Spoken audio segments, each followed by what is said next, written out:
নমস্কার, inside sports Bangla আরও একটি ভিডিওতে আপনাদের সকলকে স্বাগত। আর এই মুহূর্তে আমরা যার কাছে চলে এসেছি তার আলাদা করে পরিচয় দেওয়ার হয়তো দরকার নেই, কারণ আপনারা তাকে সকলেই চেনেন। তিনি হলেন one of the finest wicket keeper in India, sorry in the world.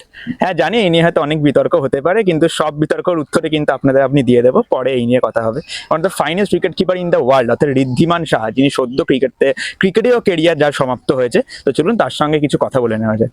Wriddhiman the, inside sports বাংলায় তোমাকে স্বাগত জানাই। আজ থেকে চ্যাম্পিয়ন্স ট্রফি শুরু হলো, কালকে ভারত বনাম বাংলাদেশ, ভারতের জার্নি শুরু। তো এই জার্নি শুরু হওয়ার আগেই তোমাকে একটা কোশ্চেন করছি যে ভারত এবার 5খানা স্পিনার নিয়ে যাচ্ছে দুবাইয়ের মতো পিচে। আচ্ছা, তো সেটাও জানা নেই কিন্তু কে কে টিমে আছে। 5টা স্পিনার আছে, ফিঙ্গার স্পিনার 3টে এবং স্পিনার 2জন। পেস বোলার পেস বোলার 3টে আছে, হর্ষিত রানা আছে, হর্ষিত রানা, শামি আর শামি আর সিরাজ। সিরাজ নেই, সরি, হর্ষিত রানা, আর্শদীপ অ্যান্ড 3খানা পেসার আছে এবং স্পিন আছে 5জন। তো এই পিচে কিন্তু স্পিনে যে সেরকম কার্যকরী সেটা আমরা দেখিনি, কারণ সদ্য আইএল টি20 শেষ হয়েছে। আইএল টি20 কিন্তু পেস বোলারের উইকেট নেওয়ার যে পার্সেন্টেজ সেটা অনেকটা বেশি। তো এইটা কি মনে হচ্ছে একটা ব্লান্ডার হতে পারে টিম ইন্ডিয়ার জন্য? যদি এখন টিম ইন্ডিয়া জার্নি শুরু করেনি, কিন্তু তার আগেই এই প্রশ্নটা আমি করছি। যখন এই টুর্নামেন্ট স্টার্ট হয় অনেকগুলো ম্যাচ হয়, তো তা ইনিশিয়ালে হয়তো মেবি পেসার একটু হেল্প পেতে পারে, কিন্তু যখন টুর্নামেন্ট আস্তে গড়াবে, কারণ মেবি প্রথমে গ্রুপ লিগ দিয়ে স্টার্ট হবে, তারপর হয়তো নকআউট স্টেজে যাবে। যখন ম্যাচ হতে থাকবে একই ম্যাচে হয়তো এভরিডে ম্যাচ আছে, তা সেটা হয়তো আস্তে আস্তে মেবি উইকেট স্লো হতে পারে। আর ইন্ডিয়ান স্পিনার যে কোয়ালিটি ডিফারেন্ট অন্যান্য কান্ট্রির থেকে, তা সেটার জন্য হয়তো তারা সেই জিনিসটাকে ব্যাক করছে। 23 তারিখ একটা মেগা ম্যাচ, মানে যে কোনো স্পোর্টস এর ক্ষেত্রে বা যে কোনো ক্ষেত্রে ইন্ডিয়া ভার্সেস পাকিস্তান কিন্তু একটা মেগা ম্যাচ, এটা আবার চ্যাম্পিয়ন্স ট্রফি আইসিসি টুর্নামেন্ট।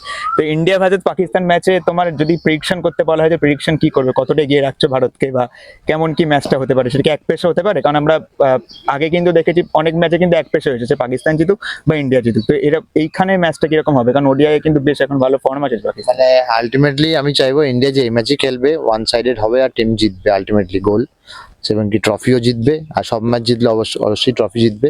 আর এখন সেটা ম্যাচের মধ্যে কি হচ্ছে সেটা মানে যতক্ষণ না ম্যাচ গড়াচ্ছে ততক্ষণ বলা যাবে না, কারণ তাহলে অত ভবিষ্যৎবাণীতে আমি সেই ট্যালেন্টটা নেই। আলটিমেটলি সেটাই যে ইন্ডিয়া জিতুক সেটাই চাইবো। যে আর একটা কোশ্চেন করছি, তুমি একটা সময় কিন্তু দীর্ঘদিন ইন্ডিয়ান ড্রেসিং রুমের একটা ইম্পর্টেন্ট পার্ট ছিলে। তো মোহাম্মদ সিরাজ কিন্তু গত 1 থেকে 2 বছর কিন্তু নিয়মিত ইন্ডিয়ান ক্রিকেট টিমের সঙ্গে ছিল, কিন্তু আমরা হঠাৎ করে দেখি ইন্ডিয়া ভার্সেস ইংল্যান্ড সিরিজের আগে তাকে ড্রপ করে দেওয়া হয় এবং তাকে চ্যাম্পিয়ন্স ট্রফি থেকেও বাদ দিয়ে দেওয়া হয়। তো আমি বলছি, ড্রপ করার আগে কি সিলেক্টর হোক বা হেড কোচ হোক কি কথা ঠিক বলে প্লেয়ারদের সাথে, মানে কি বলে ড্রপ করে? কারণ বিজেপিতে যে খুব খারাপ ফর্ম ছিল তা নয়, যদিও সিরিয়াস আমরা মনে করি যে তার শেয়ার দিতে পারিনি, কিন্তু খুব যে খারাপ একদম ড্রপ করে দেওয়ার মতো ফর্ম কিন্তু ছিল না। তো এই নিয়ে কিরকম কি কথা হয়? এটা কিন্তু এই কমিউনিকেশন সবসময় যে করতেই হবে কোনো ব্যাপার না, কারণ সবার খেলা দিয়ে তার মানে কেরিয়ার বলো বা তার স্ট্যাট বলো বা টিমের কি দরকার সেটা দিয়ে ডিসাইড হয়। এখন সেখানে মেবি হয়তো টিম ম্যানেজমেন্ট ডিসাইড করেছে যে এই টুর্নামেন্টের জন্য হয়তো তাদের যে টপ 3জন বা 4জন আছে তারা হয়তো যাবে, সেখানে হয়তো সিরাজ ম্যাচ করছে না, ওই যেরকম বোলিং করে ওইরকম উইকেটে। তা যেটা হয়তো সেটা টিম ম্যানেজমেন্ট হয়তো অন্য কারোর উপর ভরসা দেখিয়েছে, আর সেটা আলটিমেটলি গোল টিম জিতুক। সেটা এখন সেটা সিরাজ হোক বা হর্ষিত রানা হোক বা সামি হোক বা বুমরা হোক, টিম জেতাটাই ফ্যাক্টর। টুর্নামেন্ট শুরুতেই তোমার কাছে একটা প্রেডিকশন চাইবো যে টপ 4 টিম কাকে দেখছো একদম সোজাসুজি? এখন অবশ্যই তার মধ্যে ইন্ডিয়া একজন থাকবে, আর বলবো যে অস্ট্রেলিয়া, সাউথ আফ্রিকা, ইংল্যান্ড, বাদ বাকি 3টে। আচ্ছা, পরবর্তী কোশ্চেনটা একটু অন্য হবে। আমরা ঋদ্ধিমান শাহকে দেখেছি ক্রিকেটীয় মাঠে, তিনি সদ্য রিটায়ার নিয়েছেন, তুমি সদ্য রিটায়ার নিয়েছো। তো আমরা আগে দেখেছি তুমি কালীঘাট ক্লাবে কোচিং করিয়েছো এবং সদ্য তুমি পুলিশ অ্যাথলেটিক ক্লাবের সঙ্গে যুক্ত হয়েছো। তো আমরা কি তাহলে ঋদ্ধিমান শাহকে কি এখন পুরোপুরি কোচিংয়েই শুধু দেখবো, মানে নাকি পরবর্তীকালে আবার 22 বছর দেখা যাবে অন্য কোনো লিগে? মানে এখন শুধু খেলা বলতে আমার অফিস লিগটা আমি খেলছি, কারণ বাদবাকি সব ক্রিকেটের সাথে আমি তো আর খেলবো না। আর বাদবাকি সময় আমি কোচিং করাতাম, এখন সেই জায়গাগুলোতে আছি, কোচিং করাচ্ছি। এখন অন্য কোনো স্পেশাল জব যদি অফার করে, সেটা যদি মন মতন হয় তাহলে হয়তো সেই জায়গাটা ভাবতে পারি।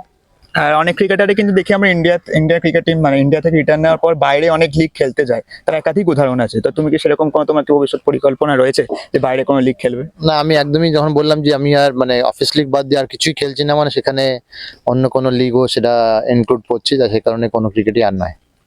ধন্যবাদ Wriddhiman. Thank you so much. Thank you.